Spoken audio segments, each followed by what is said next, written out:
로마가 기독교를 박해했던 당시에 이 로마 관정이 썼던 이 고문은 우리가 생각했던 것 이상으로 가혹하고 참혹합니다. 예수님을 따를 건가 아니면 예수님을 버릴 건가? 어떤 이들은 예수님을 버렸습니다. 고문에 대한 두려움 때문에, 죽음에 대한 공포 때문에 그들의 회유에 굴복하고 말았습니다. 근데 상당수는 끝까지 갔습니다. 여러분, 역사적인 사료에 따르면 대부분의 경우 고문을 받는 중이라 하더라도 언제든지 순교만큼은 피할 수 있도록 그렇게 열어두었습니다. 그럼에도 불구하고 이들은 끝까지 갔습니다. 상당수의 사람들이 자발적 순교의 길을 택했습니다. 여러분, 우리는 그리스도인으로서 이들의 신앙의 기백, 불굴의 용기에 박수를 칩니다. 근데 사회학자들, 특별히 이 초기교회를 연구했던 사회과학자들은 이 순교자들을 이렇게 의심합니다. 고통당하는 것을 좋아하는 메조키스트인가? 병적으로 이런 고통을 즐기고 정신을 몽환적으로 만들어갔던 이들이 아닐까? 어떤 심리학자, 정신과 의사들은 이 순교자들이 일종의 자기 최면에 걸렸을 거라고, 감각 과부하에 빠져 있을 거라고 추정을 하기도 합니다. 근데 이에 반기를 든 학자는 그가 사회학자이기 때문에 하나님 나라 때문입니다. 영원한 영광, 천국의 보상 때문입니다. 이렇게까진 이야기하지 않을지라도 순교에는 실질적인 보상이 있다는 것을 밝혔습니다. 끌려간 사람들의 형이 결정이 됩니다. 사형. 그러면 그리스도인들 사이에서 그는 유명인사가 되는 겁니다. 그럼 수감 생활을 잘 견딜 수 있도록 교회는 음식과 의복을 넣어주고, 또 교회에서는 그가 끝까지 잘 견딜 수 있도록 축복의식을 치렀다고 합니다. 게다가 순교 후에는 이 사람은 거룩한 순교자의 반열에 오르는 겁니다. 그가 받을 수 있는 최고의 영예였다고 합니다. 여러분, 순교자들은 죽기 전에 이런 현세에서의 갈망, 바람이 있었을런지 모릅니다. 아마 있었겠죠. 그러나 이런 실질적인 보상은 이들에게 정말 주어질 최고의 영광, 하나님 나라, 천국, 예수님이라는 보상과 바꿀 수가 없었습니다. 그들은 영원한 보상을 얻었죠. 여러분, 이 피 흘림의 순교, 이 순교의 시대가 지나가고 난 다음에 교회는 그것만을 일컬어 순교라 하지 않았습니다. 가혹한 고문, 또 형벌로 죽어가는 것도 순교지만 우리 주님의 말씀대로 자기 목숨을 버리고 자기 소유를 버리는 것, 이것도 순교다. 그러니까 교회는 앞선 순교를 일컬어 피 흘림의 순교, 적색 순교라 하였고, 이런 예수님을 따르는 뒤에 있는 순교를 일컬어, 버리는 순교를 일컬어 백색 순교라고 하였습니다. 여러분, 버리는 겁니다. 예수님의 말씀대로 버리는 겁니다. 모든 소유를 버리라 했으니 모든 소유를 버리고, 자신의 부모와 형제 그리고 처자를 버리라고 했으니 가족을 버리고 새로운 가족들과 함께하고, 여러분, 교회사를 들여다보면 이 백색 장례식을 치르고 우리 예수님의 제자가 되었던 이들이 수두룩합니다. 예수님의 가르침을 문자 그대로 실천했던 이들이 있습니다.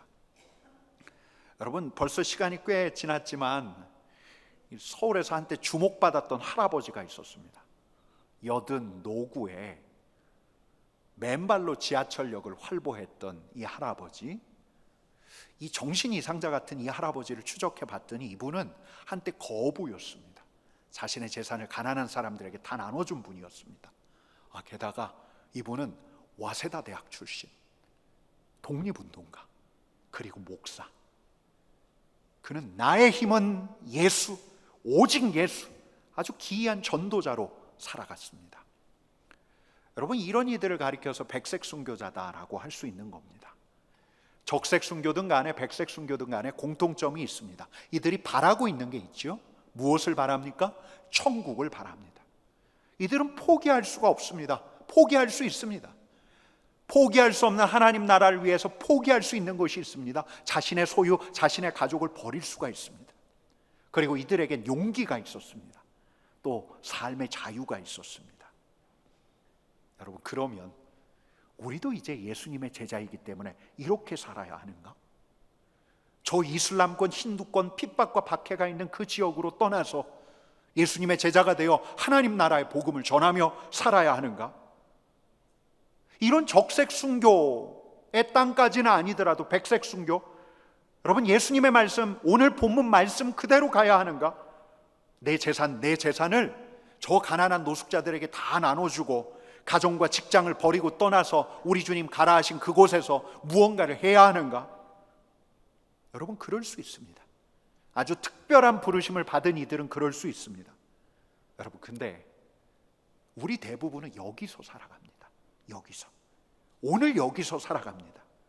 오늘 우리에게 주어진 자리에서 우리에게 맡겨진 일을 살아야 하는 게 저와 여러분입니다. 여러분 갈릴리에 오셨던 우리 주님께서 다시 오셔서 공생애를 이 대구와 서울과 평양에서 하신다. 한 10년 계획하고 오셨다. 여러분 우리는 갈릴리의 제자들처럼, 주님의 제자들처럼 집과 가정 다 버리고 우리 주님 따라가면서 우리 주님을 배우고 우리 주님과 함께 동역하고 사역하는 그런 것도 진지하게 생각해 볼 수 있습니다. 하지만 우리 대부분은 오늘 여기서 예수님을 따르며 살아야 합니다. 여러분 우리의 부르심은 2022년 대구입니다. 대구에서 예수님의 제자가 되어야 합니다. 그러면 여러분 오늘 본문을 어떻게 이해해야 할까? 오늘 본문을 우리가 어떻게 받아야 할까? 25절 말씀 같이 읽어보겠습니다. 수많은 무리가 함께 갈새 예수께서 돌이키사 이르시되, 여러분 예루살렘으로 올라가던 길이었습니다. 예수님과 제자들이 앞서가고 수많은 무리들이 그 뒤를 따랐습니다. 그런데 우리 주님께서 가시다가 걸음을 멈추시고 뒤를 돌아보십니다. 그리고 따르는 무리들을 훑어보셨을 겁니다. 그리고 하셨던 말씀이 26절 말씀 같이 읽어보겠습니다. 무릇 내게 오는 자가 자기 부모와 처자와 형제와 자매와 더욱이 자기 목숨까지 미워하지 아니하면 능히 내 제자가 되지 못하고. 여러분 저도 무리 중에 예수님을 따라가는 한 사람이 되었습니다. 그리고 우리 주님의 얼굴을 뵙는데 흠칫 놀랐습니다. 여러분 바로 저는 지난주에 어리석게도 8살짜리 아들이 너무 좋다 이런 이야기를 나누었는데 우리 주님께서 말씀하시는 겁니다. 내 제자가 되려거든 네 처와 네 자녀를 미워하라. 여러분 주님은 사랑이라고 했고 심지어 원수까지 사랑하시는 분이었는데 미워하라라는 말이 당혹스럽지 않습니까? 왜 미워하라고 하시지? 여러분 당대의 수사법을 우리가 알 필요가 있습니다. 예컨대 나는 고양이를 사랑하고 강아지는 미워한다 라고 이야기를 하면 나는 강아지 혐오하고 증오한다 이런 말이 아니라 나는 강아지보다 고양이를 더 사랑한다 라는 말입니다. 여러분 그러니까 우리 주님께서 하시는 이 말씀 이렇게 받을 수 있습니다. 부모와 처자와 형제와 자매 자기 자신보다 나를 더 사랑하지 않으면 내 제자가 될 수 없다. 여러분 마태복음에 이런 말씀이 있습니다. 함께 읽어보겠습니다. 아버지나 어머니를 나보다 더 사랑하는 자는 내게 합당하지 아니하고 아들이나 딸을 나보다 더 사랑하는 자도 내게 합당하지 아니하며. 여러분 근데 미워하다라는 말이 이런 말이라 할지라도 여러분 이 자리에 찬바람이 씩하니 불어쳤을 것 같습니다. 우리 주님의 말씀은 그동안 어떤 랍비도 요구하지 않았던 요청입니다. 아버지보다 어머니보다 내 아들 내 형제보다 나를 사랑하지 않으면 내 제자가 되지 못한다. 여러분 연애 시절에 그 사람의 곁눈질을 절대로 용납할 수가 없어서 그랬던 연인처럼 주님은 지금 오직 나만 바라봐라, 안 그러면 우리 관계 끝. 여러분 이렇게 말씀하시는 건가? 그분은 그분들의 사람들의 사랑을 독점하기를 원하시는 건가? 그런 말씀하시는 건가? 여러분 당대 유대인들은 이런 말씀을 할 수 있는 유일한 분 한 분을 알고 있었습니다. 여러분 어떤 분일까요? 마음을 다하고 뜻을 다하고 힘을 다하여 여호와 하나님을 사랑하라. 하나님을 사랑하라. 이들은 회당에서 배웠습니다. 하나님을 향한 신실함이 제일 우선이라고. 혈연에 대한 사랑도 하나님에 대한 신실함으로부터 나올 수가 있다고. 여러분 지난주에 우리가 시편 본문을 보면서 어떤 말씀을 나눴습니까? 이런 말씀 나누지 않았습니까? 우리 안에 갈망이 있습니다. 우리 후대가 잘 되기를, 우리 자녀 잘 되기를. 근데 시편 말씀이 우리에게 뭐라 일러줍니까? 여호와의 계명을 즐거워하는 것이 우선이다. 여호와를 경외하는 것이 우리가 할 수 있는 최선이다. 이걸 일러주는 게 시편 말씀이었습니다. 여러분, 그 자리에 있었던 이들 중에서 이 말씀에 당혹스러워했던 이들이 꽤 많았을 겁니다. 이 사람 뭔가? 이 사람 뭔데 이런 걸 요청하는 건가? 이 선생님은 도대체 어디까지 바라는 건가? 여러분, 하지만 그 자리에는 주는 그리스도시요 살아계신 하나님의 아들입니다라고 고백했던 베드로 같은 제자도 있었고, 우리 주님을 늘 지척에서 모셨던 사도 요한 같은 이들도 있었습니다. 우리 주님이 하나님의 아들이라는 걸 알았던 제자들. 하지만 여러분, 우리 주님께서 성부 하나님의 독생자로서 말씀하고 계시다 할지라도 그분을 먼저 생각하는, 그분을 사랑하는 것이 다른 그 어떤 사랑보다 앞선다라고 하는 이 말씀은 그들에게, 심지어는 주님의 제자들에게도 굉장한 결단을 요청하는 말씀인 겁니다. 우리 주님을 내 마음 제일 앞에 둘 수 있을까? 내 마음의 중심이 내 자녀가 아니라 우리 주님일 수 있을까? 그분께 드릴 수 있을까? 여러분, 우리 주님께서 왜 이걸 요청하실까요? 왜일까요? 실질적인 이유를 들자면, 그래야 우리 주님께서 우리를 다스리실 수가 있기 때문입니다.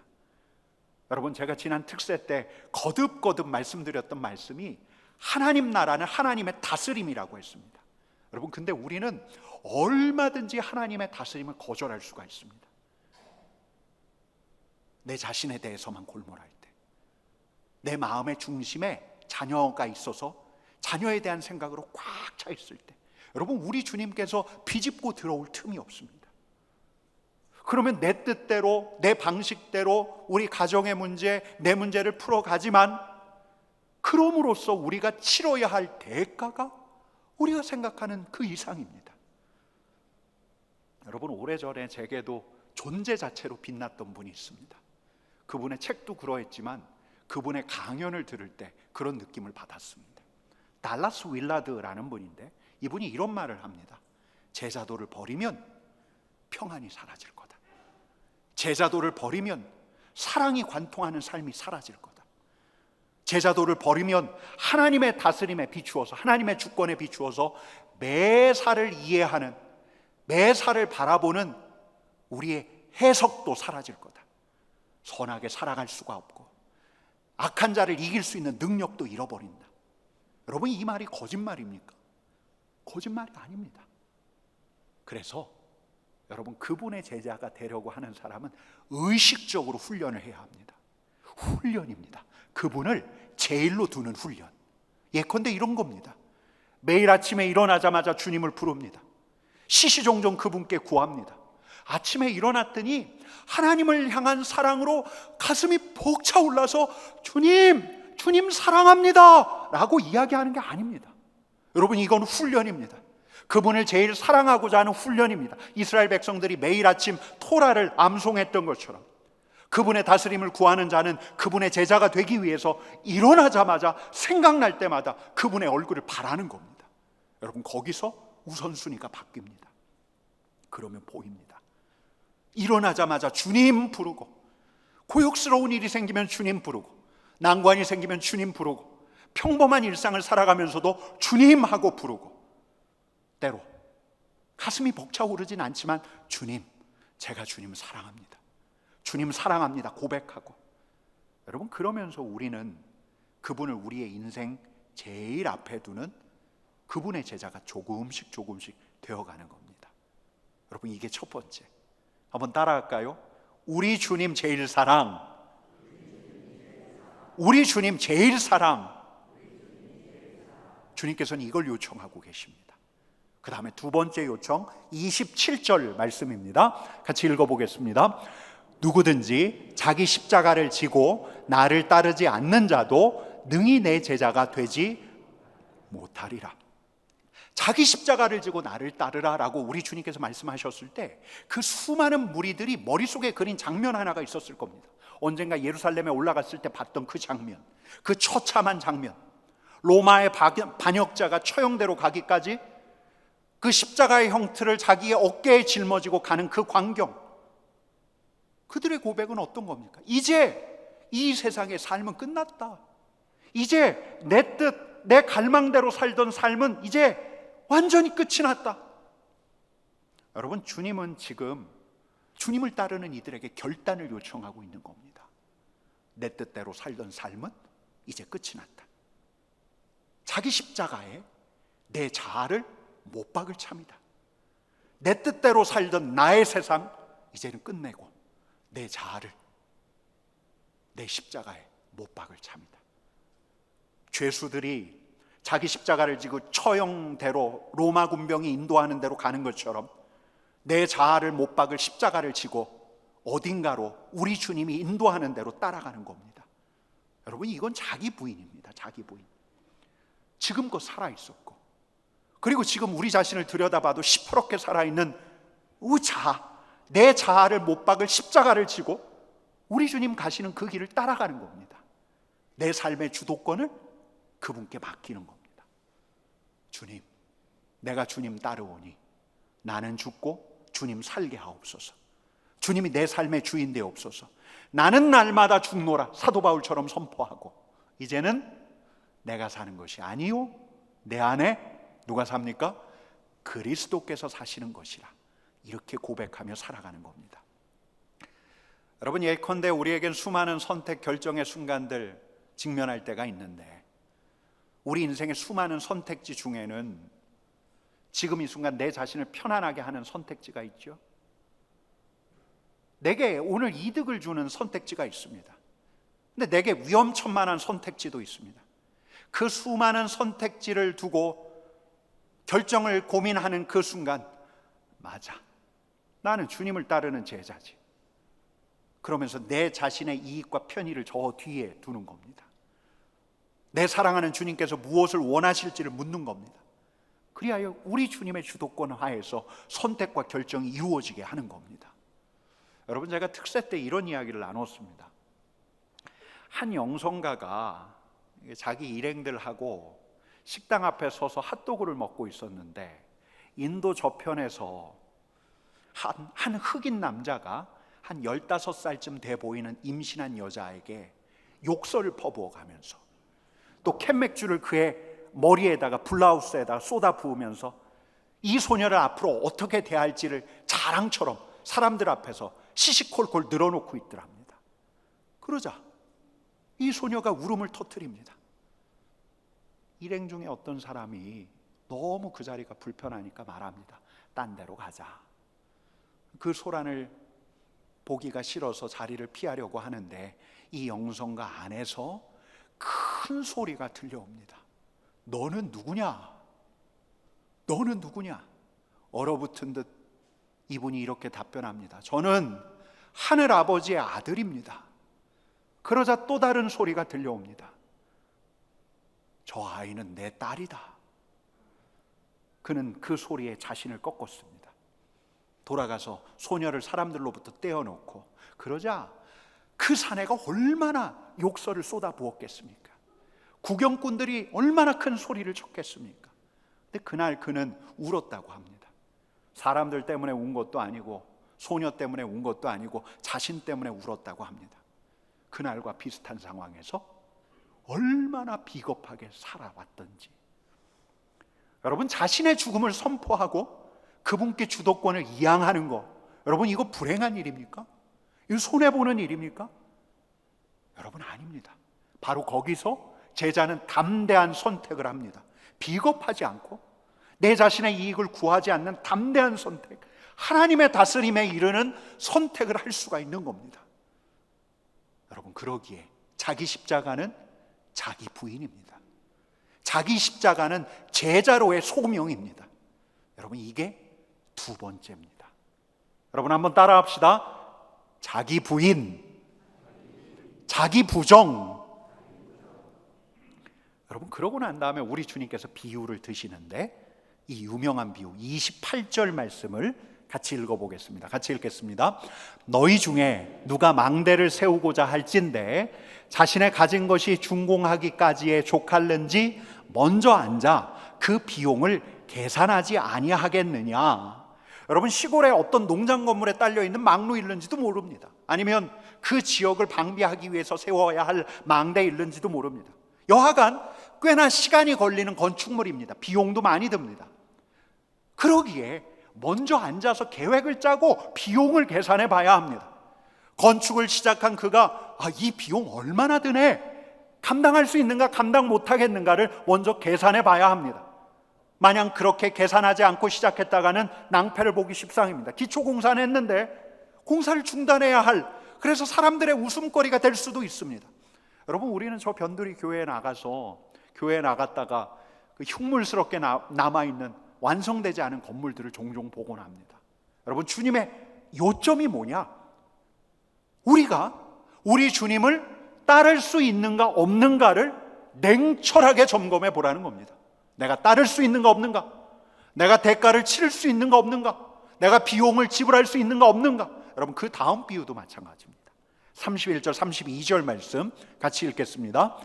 또 어떤 임금이 다른 임금과 싸우러 갈 때에 먼저 앉아 1만 명으로서 저 2만 명을 거느리고 오는 자를 대적할 수 있을까? 헤아리지 아니하겠느냐?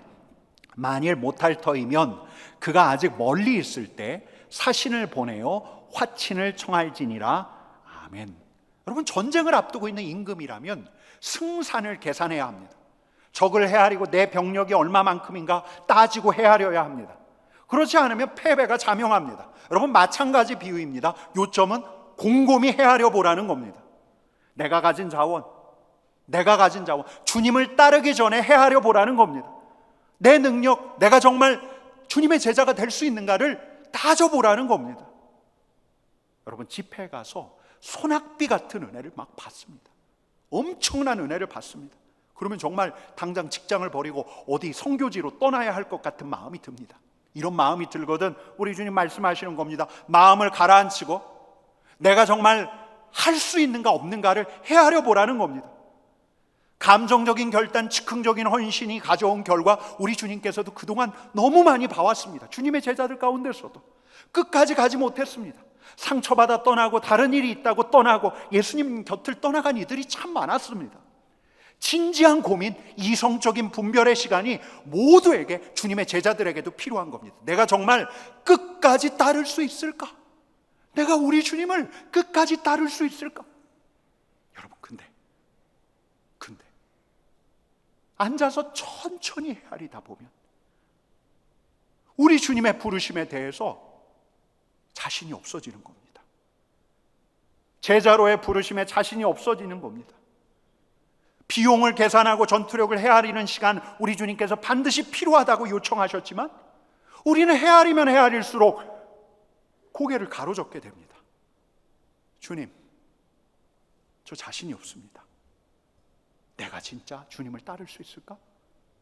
내가 정말 그 직분 감당할 수 있을까? 내가 그 공동체를 맡을 수 있을까? 내가 우리 가정에서, 우리 일터에서 하나님 나라를 세워갈 수 있을까?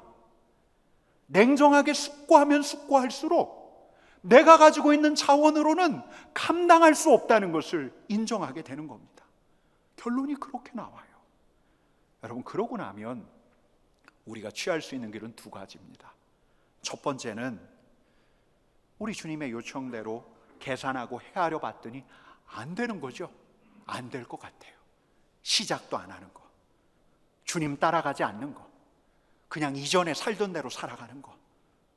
여러분, 근데 애석하게도 그러면 우리 하나님의 다스림이 없습니다. 합리적인 점검과 계산이 제자의 길에서 그를 밀어낼 뿐만 아니라 우리가 그토록 원했던 하나님의 다스림을 받을 수 있는 기회도 날려버리는 겁니다. 근데 또 다른 길이 있습니다. 계산하고 헤아려 보라고 하셨기에 계산하고 헤아려 봅니다. 내가 가지고 있는 것으로는 안 됩니다. 그러니 그분께 겸손하게 아뢰는 겁니다. 주님, 저 안 되겠습니다. 제가 가진 자원으로는 감당하기가 어렵습니다. 그러면서 그분의 처분을 잠잠히 기다려보는 겁니다. 우리 주님께서 이렇게 말씀하십니다. 33절 말씀입니다. 우리 같이 읽겠습니다. 이와 같이 너희 중에 누구든지 자기의 모든 소유를 버리지 아니하면 능히 내 제자가 되지 못하리라. 아멘. 누구든지 자기의 모든 소유를 버리지 아니하면 여러분, 이 말씀, 아까 말씀드렸던 백색 순교자들처럼 자신의 소유를 가난한 이들에게 모두 나눠주지 아니하면, 내 소유욕을 버리지 아니하면, 소유욕 자체가 주님을 따르는데 걸림이 되니까 이걸 버리지 아니하면, 이렇게 해석할 수 있습니다. 근데 여러분, 저는 오늘 33절을 시작하는 이와 같이를 주목하려고 합니다. 이와 같이 너희 중에 누구든지 자기의 모든 소유를 버리지 아니하면, 여러분, 이와 같이가 가리키는 게 앞선 주님의 비유입니다. 건축 비용을 계산해 본 결과와도 같이, 내 전력을 헤아려 본 결과와도 같이, 그러면 이렇게 이해할 수 있는 겁니다. 누구든지 자기가 가진 자원, 소유를 버리지 아니하면, 누구든지 내가 가지고 있는 소유에 의지하고자 하면, 내가 가진 자원에 의지해서 주님을 따라가고자 하면 주님의 제자가 될 수 없다. 여러분, 제자는 자기가 가진 자원에 의존하는 게 아니라, 내 소유, 내 역량에 의존하는 것이 아니라 그분께 의지하는 겁니다. 계산은 반드시 해야 합니다. 계산은 반드시 해야 합니다. 냉철하게 자신을 보아야 합니다. 자신과 직면해야 합니다. 그러나 그 직면 이후에는 정말 그분을 따라가고자 한다면 오직 나를 부르신 그분밖에 의지할 수가 없다는 겁니다. 오직 그분의 능력으로만 갈 수 있는 거죠. 여러분, 1900년대 이 평양에만 대부흥이 있었던 게 아니라 영국에도 인도에도 부흥이 있었는데, 인도의 부흥, 하나님께서 인도 부흥을 위해서 쓰셨던 존 하이드 선교사님이란 분이 있습니다. 아주 유명한 분입니다. 이분이 젊어서 큰 은혜를 받았습니다. 내 평생 주님을 따른다, 내가 선교사로 헌신한다 결정을 하고 인도로 가는 배에 올랐는데, 기대 반 두려움 반으로 올랐겠죠. 선교의 포부를 가지고 배에 올랐는데 당시엔 전보가 있었잖아요. 아버지의 그 신실한 친구로부터 전보가 와 있었는데 이런 내용이었습니다. 존, 나는 네가 성령 충만할 때까지 기도를 멈추지 않을 거다. 존, 나는 네가 성령 충만할 때까지 기도를 멈추지 않을 거다. 여러분, 이게 얼마나 고마운 말입니까? 얼마나 고마운 말입니까? 근데 하이드 선교사님은 막 화가 났어요. 화가 머리끝까지 치밀어 올랐어요. 성령 충만할 때까지, 이게 이 하이드 선교사님에겐 이렇게 들린 겁니다. 너 성령 충만하지 않아. 내가 이렇게 훈련을 받았는데, 내가 이렇게 기도를 열심히 했는데, 내가 이렇게 준비를 철저히 했고 하나님께서 정말 그 인도하심을 받아 인도로 떠나는데 내가 성령 충만하지 않다고? 여러분, 인도까지 가는 그 시간이 얼마나 길었겠습니까? 하이드 선교사님 분을 가라앉힌 다음에 자신을 냉철하게 보았습니다. 자신을 보았습니다. 자기가 가지고 있는 능력도 보았고, 자기가 가지고 있는 달란트도 보았고, 또 자기 안에 있는 야망도 보았고, 괴로운 마음으로 자기 자신과 직면한 다음 그는 결국은 우리 하나님께 고백하지 않을 수 없었습니다. 주님, 저는 아무것도 할 수 없습니다. 제 것으로는 아무것도 할 수 없습니다. 성령 하나님, 나를 도와주옵소서. 성령 충만을 주옵소서. 여러분, 제자는, 주님의 제자는 냉철하게 자신을 보는 겁니다. 그러면 내가 가지고 있는 능력으로는 아무것도 할 수 없다는 것 결국은 인정하고 맙니다. 그럼 그분께 의지하게 됩니다. 성령을 구하는 자입니다. 여러분, 지난 한 주 동안 제가 특세를 하며 하나님의 다스림에 대한 말씀을 계속 드렸는데, 오늘 하나님의 다스림을 받자라는 말씀을 계속 드려왔는데, 주일 본문이 공교롭게도 오늘 본문이 온 겁니다. 아니, 왜 이런 불편한 본문이요? 주님, 이런 마음이 제 한켠에 있었습니다. 근데 말씀을 준비하며 깨닫게 됩니다. 여러분, 오늘 본문이 주님의 제자가 되기 위해서 주님께서 우리에게 요청하고 결단하라고 말씀하신 것이기도 하지만, 동시에 주님의 제자가 된다는 건 주님의 다스림을 받는다는 겁니다. 주님의 다스림을 받기 위해서 주님의 제자에게 무엇이 필요한가, 어떤 결단이 필요한가를 우리 주님께서 일러주시는 겁니다. 여러분, 첫 번째가 무엇입니까? 한번 따라합시다. 우리 주님 제일 사랑. 우리 주님 제일 사랑. 내 마음의 중심에 우리 주님을 두는 겁니다. 여러분, 두 번째는 한번 따라합시다. 자기 부인. 자기 부인. 내 자아를 꺾고 내 삶의 주도권을 우리 주님께 맡기는 겁니다. 그리고 세 번째, 이렇게 따라합시다. 주님 의지. 오직 주님 의지. 내 자원을 의지하는 것이 아니라, 내 소유, 내 지식을 의지하는 것이 아니라 주님을 의지하는 것, 성령을 구하는 겁니다. 여러분, 우리 삼덕의 가족들 모두가 그렇게 주님을 따르기를 축복합니다. 그 따르는 자에게 우리 주님께서 다스려 가실 것입니다. 하나님 나라의 복을 우리에게 선사하실 것입니다. 여러분, 아까 피 흘림의 순교자, 적색 순교자들은 영생을 바랐습니다. 하나님 나라를 바랐습니다. 결국 그들은 영생의 보상을 얻었다고 우리는 믿습니다. 근데 바로 이 자리에서 2022년 대구에서 주님을 따르는 우리들에게는 우리 주님께서 영생, 우리 주님 다시 오실 때 우리에게 하나님 나라를 선사하실 뿐만 아니라 바로 오늘부터 우리에게 하나님의 다스림, 하나님 나라가 무엇인지를 알려주시는 겁니다. 영생을 맛보게 하시는 겁니다. 여러분, 그 영생의 삶이 아까 어떤 삶이라고 했습니까? 사랑이 관통하는 삶, 사라지지 않는 평안, 주님의 주권에 비추어, 하나님의 다스림에 비추어 매사를 이해하는 능력, 선을 행할 수 있는 능력, 악한 것에 대적할 수 있는 능력. 여러분, 이런 근사한 삶이, 이런 풍요로운 삶이, 이런 풍성한 삶이 우리 주님께서 우리에게 주시기를 원하는 삶입니다. 주님의 제자에게, 주님을 따르는 제자에게 이 삶을 선사하실 것입니다. 주님의 다스림을 받는 주님의 제자 되는 우리 삼덕의 가족들 되기를 간절히 축원합니다. 우리 같이 기도합시다.